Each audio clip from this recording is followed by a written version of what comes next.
Hello everyone, welcome back to my YouTube channel. Today I am going to discuss the concept of the environment analysis and its impact on business decision making. ಅಂದರೆ ವ್ಯವಹಾರದ ಪರಿಸರದ ವಿಶ್ಲೇಷಣೆ ಅಂತ ಕರಿತೀವಿ. Here, what do you mean by the environment analysis? The environment analysis means analyzing the environmental factors that affect the business.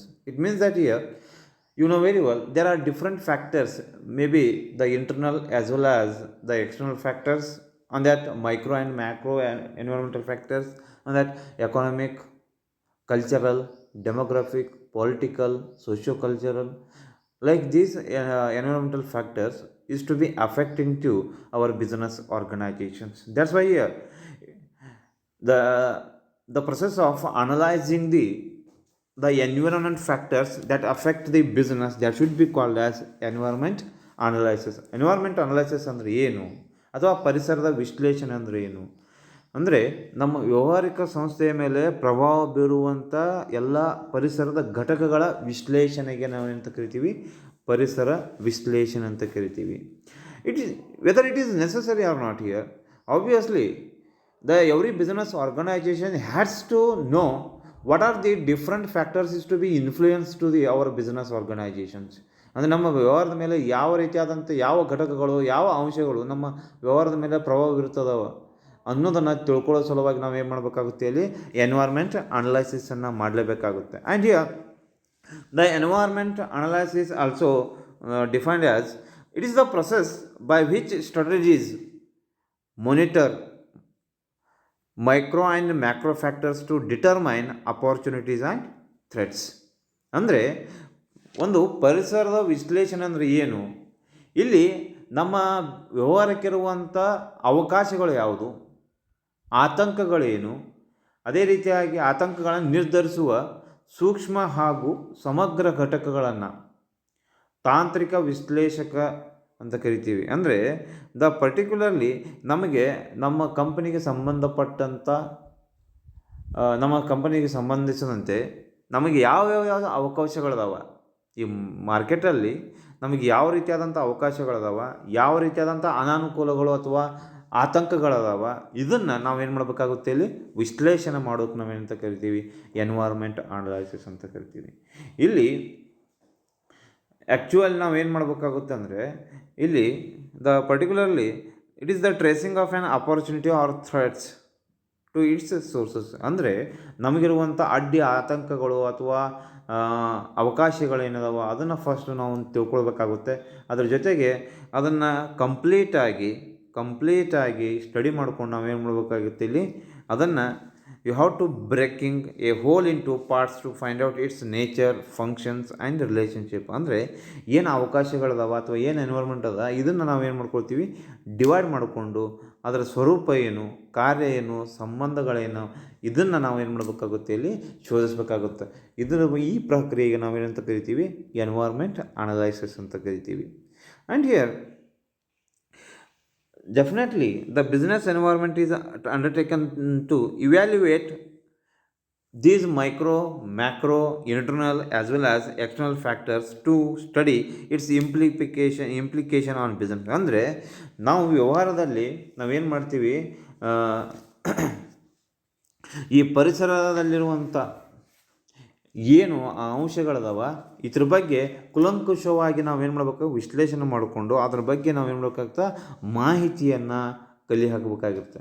ಅದಕ್ಕಾಗಿ ಇಲ್ಲಿ ಸಮಗ್ರವಾದಂಥ ಆರ್ಥಿಕ ಇರ್ಬೋದು ಅಥವಾ ಆರ್ಥಿಕೇತರ ಇರ್ಬೋದು, ಈ ಎಲ್ಲ ಅಂಶಗಳು ನಮ್ಮ ಕಂಪನಿ ಅಥವಾ ವ್ಯವಹಾರದ ಮೇಲೆ ಯಾವ ರೀತಿಯಾದಂಥ ಪರಿಣಾಮವನ್ನು ಬೀರ್ತದೆ ಅನ್ನೋದನ್ನು ತಿಳ್ಕೊಳ್ಳೋಕ್ಕೋಸ್ಕರ ನಾವೇನು ಮಾಡ್ತೀವಿ, ಇಲ್ಲಿ ಎನ್ವೈರ್ಮೆಂಟ್ ಅನಲೈಸಿಸನ್ನು ಮಾಡಬೇಕಾಗುತ್ತೆ. Then the next one is there the decision making. What is that, what you mean by the decision making? ನಿರ್ಣಯಿಸುವಿಕೆ ಅಂತ ಕರಿತೀವಿ ಅಥವಾ ನಿರ್ಣಯ ರೂಪಿಸುವಿಕೆ ಅಂತ ಕರಿತೀವಿ. What is that decision making here? You know very well the every business activities to be involved taking a certain decisions. ಪ್ರತಿಯೊಂದು ವ್ಯವಹಾರದಲ್ಲಿ ಬಂದಾಗ ಕೆಲವೊಂದು ಸಲ ನಾವೇನು ಮಾಡಬೇಕಾಗುತ್ತೆ, ನಿರ್ಣಯವನ್ನು ಕೈಗೊಳ್ಬೇಕಾಗುತ್ತೆ. And the decision making process is to be continued. It should be based on some facts ಅಂದರೆ ವಸ್ತುಸ್ಥಿತಿಯ ಆಧಾರದ ಮೇಲೆ ನಾವೇನು ಮಾಡ್ತೀವಿ, ಕೆಲವೊಂದು ನಿರ್ಣಯವನ್ನು ಕೈಗೊಳ್ಳಬೇಕಾಗುತ್ತೆ. ಅಂದರೆ ಯಾವುದೇ ರೀತಿಯಾದಂಥ ಆಧಾರ ಇಲ್ಲದೇ ನಾವು ಇಲ್ಲಿ ನಿರ್ಣಯವನ್ನು ಕೈಗೊಳ್ಳಿಕ್ಕೆ ಆಗೋದಿಲ್ಲ. That's why here while you are taking the decisions you have to consider some facts and figures. And here the decision making means choosing or selecting the right course of actions. ಅಂದರೆ ಇಲ್ಲಿ ನಿರ್ಣಯವನ್ನು ಕೈಗೊಳ್ಳಬೇಕಾದ್ರೆ ಯಾವುದು ಸೂಕ್ತ ಅದ ನಮ್ಮ ಸಮಸ್ಯೆಗೆ ಅಥವಾ ನಮ್ಮ ಸಮಸ್ಯೆ ನಿವಾರಣೆಗೆ ಯಾವುದು ಸೂಕ್ತ ಪರಿಹಾರ ಅದ ಅದನ್ನು ನಾವೇನು ಮಾಡಬೇಕಾಗುತ್ತೆ, ಇಲ್ಲಿ ಆಯ್ಕೆ ಮಾಡಿಕೊಳ್ಳುವಂಥ ಒಂದು ಪ್ರಕ್ರಿಯೆಗೆ ನಾವು ಏನಂತ ಕರಿತೀವಿ, ಡಿಸಿಷನ್ ಮೇಕಿಂಗ್ ಪ್ರೊಸೆಸ್ ಅಂತ ಕರಿತೀವಿ. And here the decision making process is a continuous process. Definitely ಇದೊಂದು ನಿರಂತರವಾದಂಥ ಪ್ರಕ್ರಿಯೆ ಇದೆ. And here the firm has to keep on taking decisions regularly from the stage of promotion until the liquidation. ಅಂದರೆ initial stage ಅಂದರೆ ಕಂಪ್ನಿಯನ್ನು ಅಭಿವೃದ್ಧಿ ಮಾಡೋದರಿಂದ ಹಿಡಿದು ಕಂಪ್ನಿಯ ಲಾಸ್ಟ್ ಸ್ಟೇಜ್ ಯಾವ್ದು ಬರುತ್ತೆ, ಲಿಕ್ವಿಡೇಷನ್. ಆ ಲಿಕ್ವಿಡೇಷನ್ ತನಕನೂ ಕೂಡ ನಾವೇನು ಮಾಡಬೇಕಾಗುತ್ತೆ, ಇಲ್ಲಿ ಪ್ರತಿ ಹಂತದಲ್ಲಿಯೂ ಕೂಡ ನಾವು ನಿರ್ಣಯವನ್ನು ಕೈಗೊಳ್ಳಬೇಕಾಗುತ್ತೆ. And it should be relating to the what type of man power is to be required or what type of man power is to be hired, which the source of capital is to be from which source we have to acquire the capital and how to organize the things.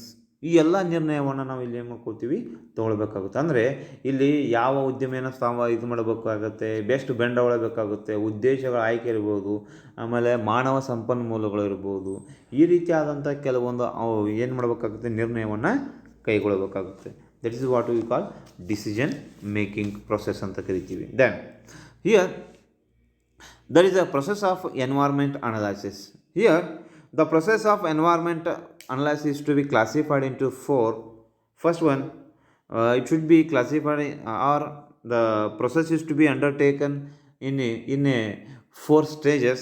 First one, scanning, monitoring, forecasting, then last one is assessment. Scanning means what here, ಪರಿಶೀಲನೆ. Monitoring ಮೇಲ್ವಿಚಾರಣೆ or supervising ಅಂತ ಕರಿತೀವಿ. Then forecasting ಮುನ್ಸೂಚನೆ. Then last one is assessment, that is the ಮೌಲ್ಯಮಾಪನ. Then what is meant by the scanning? This is the first step.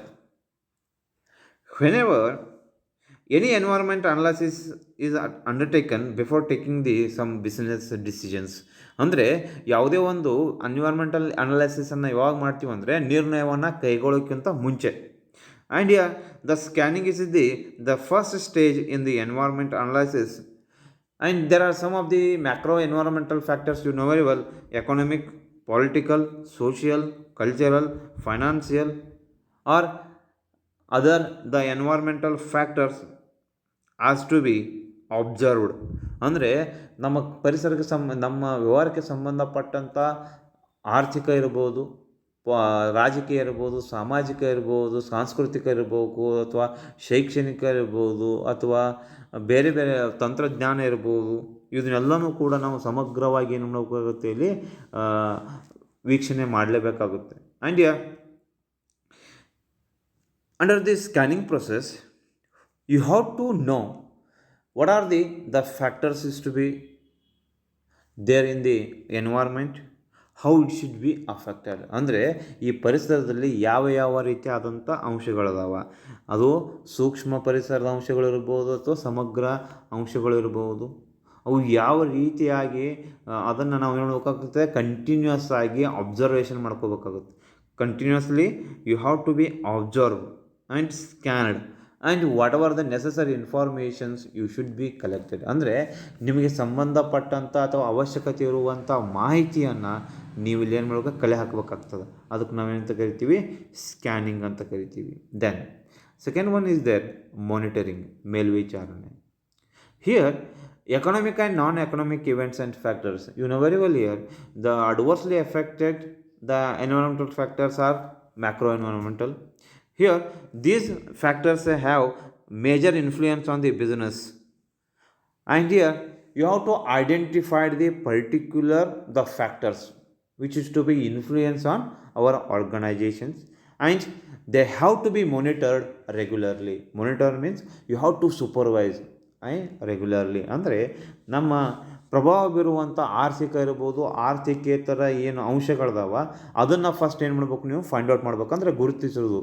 ಅದಾದ ನಂತರ ಇದನ್ನು particularly ನೀವೇನು ಮಾಡಬೇಕಾಗುತ್ತೆ ಅಂದರೆ ನಿರಂತರವಾಗಿ ಅದ್ರ ಮೇಲೆ ಮೇಲ್ವಿಚಾರಣೆ ಅಂದ್ರೇನು, ಸೂಪರ್ವೈಸ್ ಮಾಡಬೇಕಾಗುತ್ತೆ. ಅಂದರೆ ಈ ಅಂಶಗಳು ನಮ್ಮ ಕಂಪನಿಗೆ ಯಾವ ರೀತಿಯಾಗಿ ಪರಿಣಾಮಕಾರಿ ಆಗುತ್ತೆ, ಯಾವ ದಿಶೆಯಲ್ಲಿ ಇವು ಪರಿಣಾಮಕಾರಿ ಆಗುತ್ತೆ ಅನ್ನೋದನ್ನು ನಾವು ಏನು ಮಾಡಬೇಕಾಗುತ್ತೆ, ಇಲ್ಲಿ ತಿಳ್ಕೊಳ್ಬೇಕಾಗುತ್ತೆ. ದಟ್ ಈಸ್ ದಿ ಮಾನಿಟರಿಂಗ್ ಕರಿತೀವಿ. ಅಂದರೆ what is the trend and the direction in which these factors has to be moving regularly. ಅಂದರೆ ಯಾವ ದಿಶೆಯಲ್ಲಿ ಯಾವ ರೀತಿಯಾಗಿ ಇದು ನಮ್ಮ ಕಂಪ್ನಿಗೆ ಪ್ರಭಾವ ಬೀರ್ತಾವೆ, ಈ ಪ್ರತಿಯೊಂದು ಅಂಶಗಳನ್ನು ನಾವು ಹೇಳ್ಬೇಕಾಗುತ್ತೆ, ಇಲ್ಲಿ ಮೇಲ್ವಿಚಾರಣೆ ಮಾಡ್ಕೊತ ಹೋಗ್ಬೇಕಾಗುತ್ತೆ. That is what we call monitoring ಅಂತ ಕರಿತೀವಿ. ದೆನ್ ಫೋರ್ಕಾಸ್ಟಿಂಗ್, ಮುನ್ಸೂಚನೆ. Forecasting is to be depend upon the present facts, right? The present facts, these are the factors is to be collected under the stages of the scanning and the monitoring. ಅಂದರೆ ಇಲ್ಲಿ ಪರಿಶೀಲನೆ ಹಾಗೂ ಮೇಲ್ವಿಚಾರಣೆಯಲ್ಲಿ ನಾವು ನಮಗೆ ಬೇಕಾಗುವಂಥ ಅಂಶಗಳನ್ನು ಕೆಲವೊಂದು ಏನು ಮಾಡ್ಕೊಂಡಿರ್ತೀವಿ, ಮಾಹಿತಿಯನ್ನು ಕಲೆ ಹಾಕಿರ್ತೀವಿ.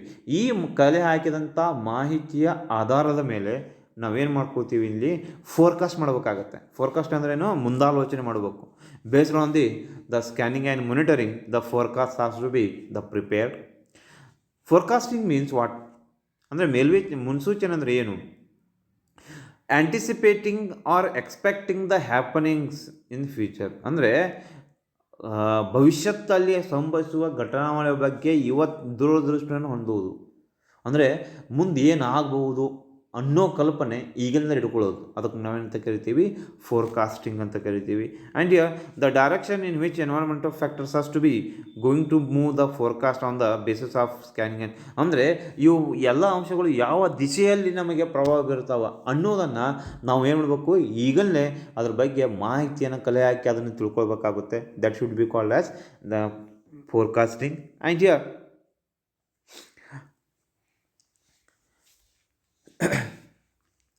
based on such influence and impact firm prepared the projections. ಅಂದರೆ ಯಾವ ರೀತಿಯಾಗಿ ಇನ್ಫ್ಲುಯೆನ್ಸ್ ಆಗುತ್ತೆ, ಯಾವ ರೀತಿಯಾದಂಥ ಪ್ರಭಾವವನ್ನು ಬೀರುತ್ತೆ, ಆ ದಿಶೆಯಲ್ಲಿ ನಾವೇನು ಮಾಡಬೇಕಾಗುತ್ತೆ, ನಮ್ಮ ವ್ಯವಹಾರದ ನೆಲೆಯನ್ನು ಅಣಿಗೊಳಿಸಬೇಕಾಗುತ್ತೆ. ದಟ್ ಫಾರ್ ಎಕ್ಸಾಂಪಲ್, ಯಾವ ದಿಶೆಯಲ್ಲಿ ಅಂದರೆ what directions in which the position has be the business has to make. ಅಂದರೆ ಯಾವ ದಿಶೆಯಲ್ಲಿ ಈ ವ್ಯವಹಾರವನ್ನು ನಡೆಸ್ಕೊಂಡು ಹೋಗಬೇಕು. ಅದೇ ರೀತಿಯಾಗಿ ಅಂದರೆ ಫಾರ್ ಎಕ್ಸಾಂಪಲ್ ಸೇಲ್ಸ್ ಫೋರ್ಕಾಸ್ಟ್ ಇರ್ಬೋದು, ಅಂದರೆ ಅಂದಾಜು ನಾವು ಎಷ್ಟು ಮಾರಾಟವನ್ನು ಮಾಡಬೇಕು. ಅದೇ ರೀತಿಯಾಗಿ ಕಾಸ್ಟ್ ಪ್ರೊಜೆಕ್ಷನ್ ಅಂತ ಕರಿತೀವಿ. ಅಂದರೆ ವಿಕ್ರಯದ ಅಂದಾಜು, ಅಂದರೆ ಎಷ್ಟು ಕಾಸ್ಟನ್ನು ನಾವು ಇನ್ಕರ್ ಮಾಡಬೇಕಾಗುತ್ತೆ, ಅಂದರೆ ಈ ಪರ್ಟಿಕ್ಯುಲರ್ ಪ್ರಾಜೆಕ್ಟನ್ನು ಸಕ್ಸಸ್ಫುಲ್ಲಾಗಿ ಇಂಪ್ಲಿಮೆಂಟ್ ಮಾಡಬೇಕಾದ್ರೆ ಈ ಎಲ್ಲ ಅಂಶಗಳನ್ನು ನಾವು ಗಮನದಲ್ಲಿಟ್ಟುಕೊಂಡು ನಾವು ಹೇಳ್ಬೇಕಾಗುತ್ತೆ, ಇಲ್ಲಿ ಫೋರ್ಕಾಸ್ಟಿಂಗನ್ನು ಮಾಡ್ತೀವಿ. Then the last one is there assessment, ಮೌಲ್ಯಮಾಪನ. Assessment is nothing but evaluation ಮೌಲ್ಯಮಾಪನ ಅಂತ ಕರಿತೀವಿ. ಅಂದರೆ it should be based on the fact and information collected. ಅಂದರೆ ನಾವು ಏನು ಅಂಶಗಳನ್ನು ಮಾಹಿತಿಯನ್ನು ಕಲೆ ಹಾಕಿರ್ತೀವಿ ಅದನ್ನು ನಾವೇನು ಮಾಡಬೇಕಾಗುತ್ತೆ, ಇಲ್ಲಿ ಮೌಲ್ಯಮಾಪನ. ಅಂದರೆ ವಸ್ತುಸ್ಥಿತಿ ಹಾಗೂ ಮಾಹಿತಿಗಳ ಮೌಲ್ಯಮಾಪನಕ್ಕೆ ನಾವೇನಂತ ಕರಿತೀವಿ, ಅಸೆಸ್ಮೆಂಟ್ ಅಂತ ಕರಿತೀವಿ. It is the critical study of forecast prepared and it's impact on the business. ಅಂದರೆ ನಾವೇನು ಮಾಡ್ತೀವಿ, ಭವಿಷ್ಯದಲ್ಲಿ ಸಂಭವಿಸಬಹುದಂಥ ಘಟನಾವಳಿಗಳನ್ನು ಸಮರ್ಥವಾಗಿ ನಿಭಾಯಿಸಲು ಏನು ಪ್ರೊಜೆಕ್ಟನ್ನು ಅಥವಾ ಒಂದು ರಿಪೋರ್ಟನ್ನು ರೆಡಿ ಮಾಡಿರ್ತೀವಲ್ಲ ಅದನ್ನು ನಾವೇನು ಮಾಡಬೇಕಾಗುತ್ತೆ, ಇಲ್ಲಿ ಮೌಲ್ಯಮಾಪನ ಮಾಡಬೇಕಾಗುತ್ತೆ. ಅಂದರೆ ನಾವು ಯಾವ ದಿಶೆಯಲ್ಲಿ ನಾವು ಇದು ಅಂದರೆ ಕಂಪನಿಯನ್ನು ನಡೆಸ್ಕೊಂಡು ಹೋಗಬೇಕು. ಆಮೇಲೆ ಈಗಿರುವಂಥ ಕೆಲವೊಂದು ಮಾಹಿತಿಗಳು ಎಷ್ಟು ಪ್ರಮಾಣದಲ್ಲಿ ಸರಿ ಅದಾವ, ಎಷ್ಟು ಪ್ರಮಾಣದಲ್ಲಿ ತಪ್ಪದ. ಆಮೇಲೆ ಇದೇ ವಸ್ತುಸ್ಥಿತಿಯಲ್ಲಿ ನಾವು ಯಾವ ರೀತಿಯಾಗಿ ನಾವು ಕಂಪ್ನಿಯನ್ನು ನಡ್ಸ್ಕೊಂಡು ಹೋದ್ವಿ ಅಂದರೆ ನಮಗೆ ಎಷ್ಟು ಲಾಭ ಆಗ್ಬೋದು, ಎಷ್ಟು ಲಾಸ್ ಆಗ್ಬೋದು, ಇದೆಲ್ಲನೂ ಕೂಡ ನಾವು ಏನು ಮಾಡಬೇಕಾಗುತ್ತೆ, ಇಲ್ಲಿ ಅಸೆಸ್ಮೆಂಟನ್ನು ಮಾಡಬೇಕಾಗುತ್ತೆ. And assessment is made to know why the factors are going to change. ಅಂದರೆ ಇಲ್ಲಿ ನೋಡ್ಕೋಬೇಕಾಗುತ್ತೆ, ಈಗ ಅಂದರೆ ಕಾಲಕ್ಕೆ ತಕ್ಕಂತೆ ಏನಾಗುತ್ತದೆ, ಇಲ್ಲಿ ಅಂಶಗಳು ಬೇರೆ ಬೇರೆನೇ ಆಗ್ತದೆ. ಅದಕ್ಕೆ ಯಾಕೆ ಈ ರೀತಿಯಾದಂಥ ಅಂಶಗಳಲ್ಲಿ ಬದಲಾವಣೆ ಹಾಕ್ಕೊಂತ ಹೊಂಟದ ಅಂತೇಳಿ ಇದನ್ನು ಕೂಡ ನಾವೇನು ಮಾಡಬೇಕಾಗುತ್ತೆ, ಅಸೆಸ್ಮೆಂಟನ್ನು ಮಾಡಬೇಕಾಗುತ್ತೆ. This is the environmental analysis and its effect on the decision making ಅಂತ ಕರಿತೀವಿ. These are the different stages use to be involved under the process of environmental analysis, that is scanning, monitoring, forecasting, then assessment, etc. This is the concept of environmental analysis. Thank you all.